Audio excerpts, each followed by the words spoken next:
Yop là. Salut les amis, j'espère que vous allez bien. Aujourd'hui, je vous retrouve dans une vidéo où on va parler un petit peu 4x4. Ça va être la première vidéo où on va voir un peu comment se comporte le 4Runner dans ce terrain qui est compliqué. Parce que vous allez voir, il y a du sable, de la roche, de la terre. Il n'y a pas de boue, heureusement, parce que si vous m'avez suivi sur Instagram, je vous mets l'insta en bas de la vidéo. Vous avez pu voir que j'ai mis une photo où un jour je suis resté bloqué avec des petites vidéos, vous allez voir, pendant plus de 4 heures. Donc la boue, c'est fini, j'y vais plus. Hein. Promis, Cédric, je n'irai plus. On va rester sur tout ce qui est sable, terre, forêt, et tout ce que vous voyez là. Et c'est maintenant.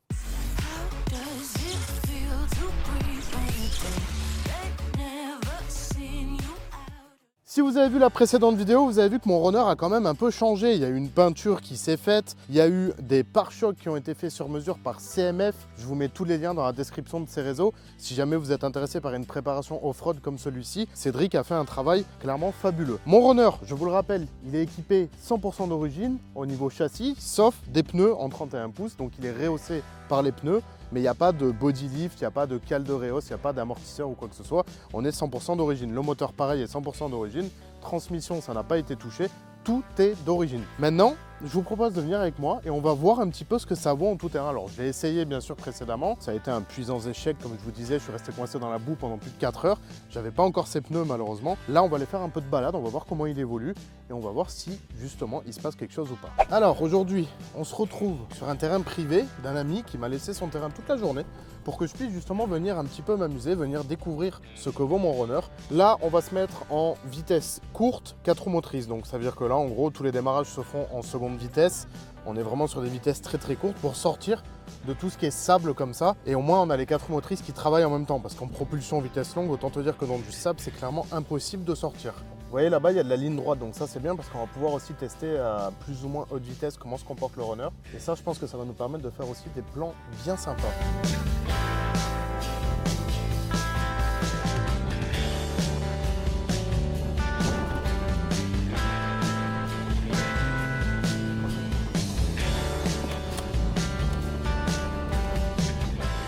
Bon, la vitesse c'est bien, mais le 4x4, il faut quand même voir ce que ça vaut en franchissement. On va commencer tranquillement, vous voyez, regardez, par des petites descentes là. Alors c'est marrant, vous allez avoir le son embarqué avec moi. Bonjour à nos petits jeunes en quad. Donc là, on se met en première. Et ça descend tranquillement. Il n'y a pas de souci majeur. Jusque là, tout va bien. On va même remonter directement ici. Là, il y a un peu de sable. Ça fait sans problème. Au pire, on met un petit coup de gaz et ça remonte tranquillement. On va rajouter un peu de difficulté là. Ça creuse, hein, ça s'enfonce un peu. Hein. C'est le problème du sable. Moi, personnellement, je ne suis pas un grand fan de sable parce que je trouve ça excessivement traître. Parce que tu crois que tu passes, tu crois que tu as de l'adhérence et en fait, à tout moment, le sable, il te dit « bah non, tu t'arrêtes là ». Et là, tu t'enfonces et c'est clairement une chose que je ne suis pas fan parce que j'arrive pas encore bien à capter à quel moment tu as de l'adhérence, tu es safe, tu vois, regarde. Ça aurait été de la terre, là, je serais monté, mais sans problème. Et là, tu vois, tu te retrouves à galérer sur un tout petit muret et tu t'enfonces. C'est le problème du sable. Voilà. Et là, tu te retrouves à t'enfoncer bêtement dans du sable. Alors, on va enquiller, hop, la marche arrière. Et dans ce cas-là, tu vois, en plus, ça fait des tranchées gigantesques. Et là, tu te retrouves un peu bête. Hein. Donc là, tu es obligé de partir en seconde et de mettre un grand coup de gaz. Et là, tu passes. Allez, on va attaquer une montée un petit peu plus grosse. On va direct se mettre en deux, c'est parti. Je suis pas sûr. Eh ouais, tu vois, voilà. C'est vraiment quelque chose que je suis pas fan, hein, y a rien à dire. T'as beau même partir avec de l'élan, c'est très très traître. C'est vraiment...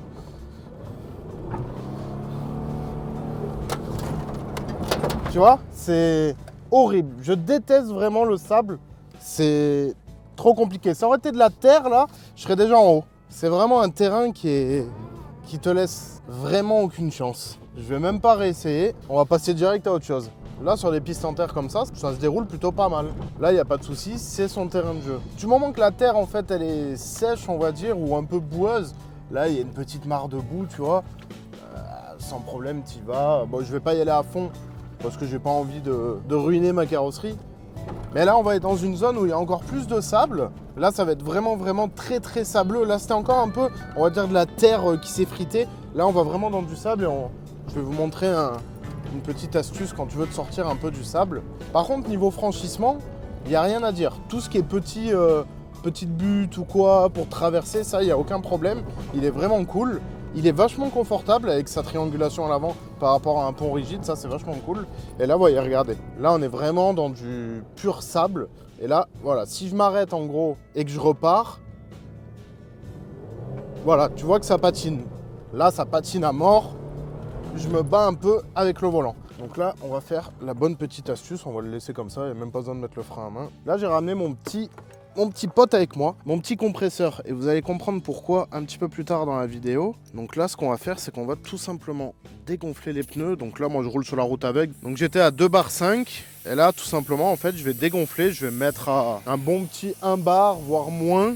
Parce que de toute façon, on va pas rouler vite. Pour vraiment, en fait, en gros, l'utilité de faire ça, c'est que tu vas augmenter ta surface d'adhérence. Vu qu'on va dégonfler, le pneu va s'élargir et on va plus que rouler sur ça. On va vraiment avoir une surface 100% contact avec le sable. Et dans le sable, il te faut de la surface de contact.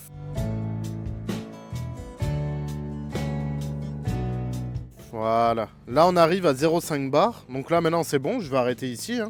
Ça suffira largement. Et en gros, l'avantage de ce compresseur, d'ailleurs je remercie vraiment Ryobi de me l'avoir fourni. Ils m'ont pas payé pour dire du bien ou quoi, mais honnêtement je le prends tout le temps en 4x4 pour la simple et bonne raison qu'il est complètement autonome. En gros, tu lui mets une batterie au cul, tu l'allumes, il se met à gonfler, t'as plus qu'à brancher ton pneu et après tu peux repartir, hop, t'es complètement autonome. Et ça c'est l'avantage. Avec une batterie comme ça, normalement tu tiens largement la journée pour regonfler tes 4 pneus. Ça prend pas beaucoup de place et tu le balances à l'arrière du 4x4 et honnêtement, moi je ne sors plus sans parce que ça te permet de dégonfler, de regonfler tes pneus. Merci encore Ryobi, maintenant on peut y aller. Non, il évolue bien ce véhicule, il est pas mauvais. Il n'a pas le meilleur des moteurs, c'est sûr que comparé au Jeep c'était un peu mieux. Le moteur était quand même un petit peu plus violent, on va dire. Mais là, voilà, ça fait, ça reste un bon véhicule quand même. C'est du Toyota, c'est fiable, ça va où on veut, c'est tout ce qu'on lui demande.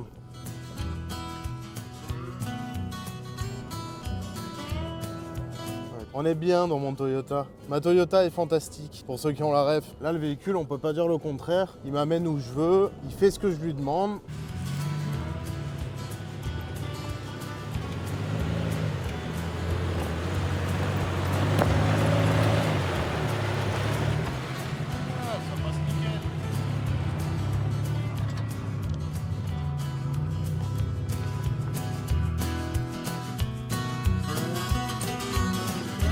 Bon, c'est sûr, c'est moins impressionnant que le Jeep, mais comme je vous avais dit, avec celui-ci, je vais beaucoup moins le savater que le Jeep. Le Jeep, je n'avais aucune retenue, aucune pitié pour le véhicule.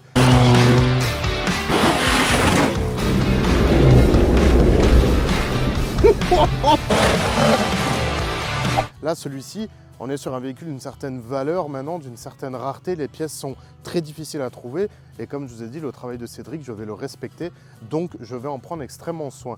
Mais l'avantage, c'est que j'ai des copains qui sont complètement bêtes et équipés de Jeep et qu'on va aller filmer maintenant, justement, pour voir un peu, eux, comment ils utilisent leur véhicule. Et ouais, ce 4Runner, j'ai vraiment pas envie de l'abîmer, que ce soit les vitres, la carrosserie, un peu tout en fait. J'ai vraiment pas envie de l'abîmer. J'ai pas envie de le casser parce que les pièces coûtent extrêmement cher. Et surtout, c'est très dur à trouver. Mais là, maintenant, la difficulté, ça va être de trouver mes copains qui sont quelque part sur le terrain. Le problème, c'est qu'on est séparés par plein de rangées d'arbres. Maintenant, il faut chercher un gros Wrangler flambant neuf et un grand Cherokee ZJ 4 litres. Peut-être que lui, on va peut-être pas le voir, mais on risque de l'entendre. Ils sont partis là, tout droit ? Ouais, bon, on va aller voir. Alors, qu'est-ce qu'il y a ici ? Ouais, ça fait. Hop.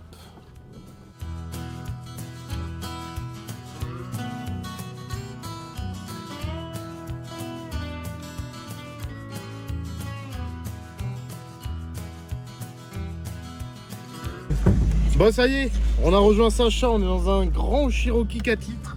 Sacha, tranquille, hein? Bah oui, mou, toujours. hein? Ouais, toujours, ouais. Un bon vieux Cherokee, comme j'avais. Une bonne vieille machine de guerre, ça. Un truc qui gueule, qui souffle, tout ce que j'aime. Avec un bel échappement, un moteur bien énervé. Et là, on va descendre dans ce qui est la merde. Ça va être compliqué, mais ça va être marrant.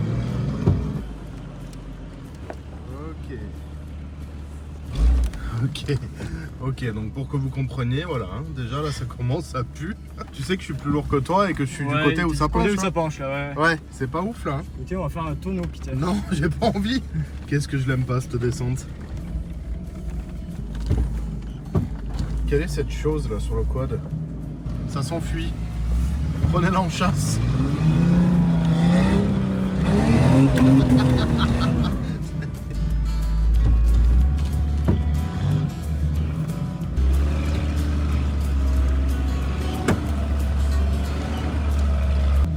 Regardez-moi ce paysage.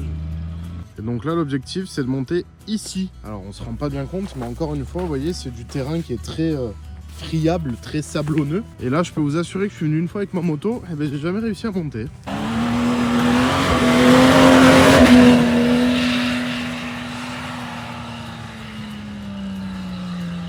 Oh cochon.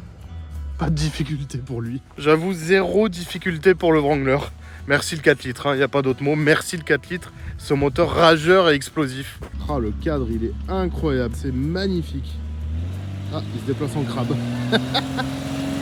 J'adore. Bonne soirée les cardans.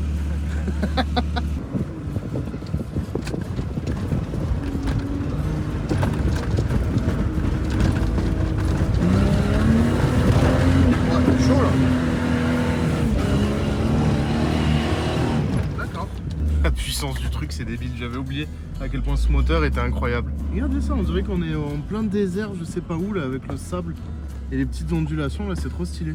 Toi t'aimes bien te foutre dans la merde. Hein. Ouais, j'aime bien ça. Ouais, je vois ça, ouais.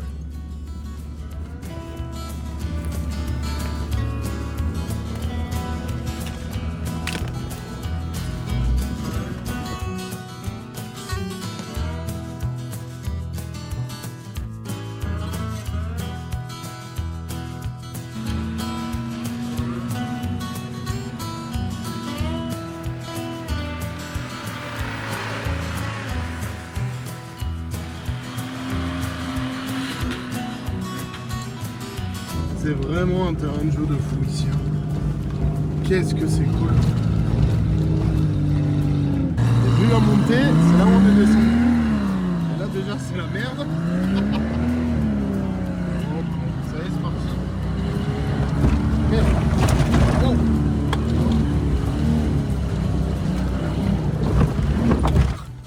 Oh mec. Je suis assis au milieu. Ah oui, d'accord. Oh, ça fait pas rire la montée là. Ok, jamais de la vie je descends avec mon runner, c'est mort.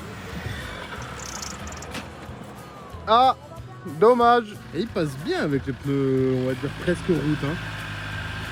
Putain, mais il se démerde bien. Hein. Ah, ça. Ah ouais, sans problème quoi.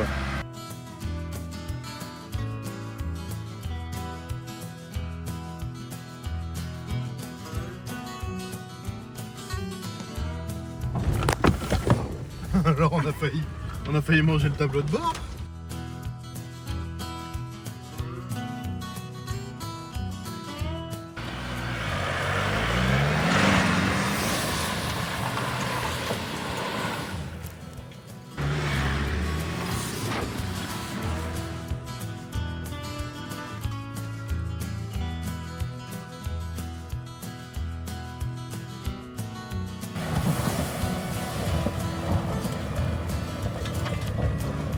Regardez-moi la position naturelle de cet homme qui est actuellement en train d'essayer de charmer la femelle juste devant lui. Il adopte une position très virile, voilà. Là il entame sa séquence d'amour, regardez il se rapproche de la femelle. Je pense qu'ils vont conclure, sauf que la femelle c'est la mienne.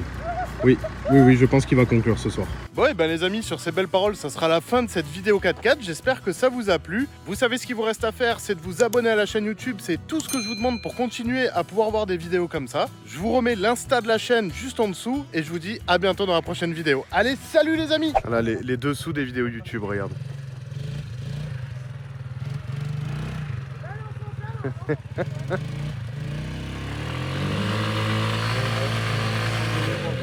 Tu le sens le quad qui va rester là ce soir. Oh non, Chris.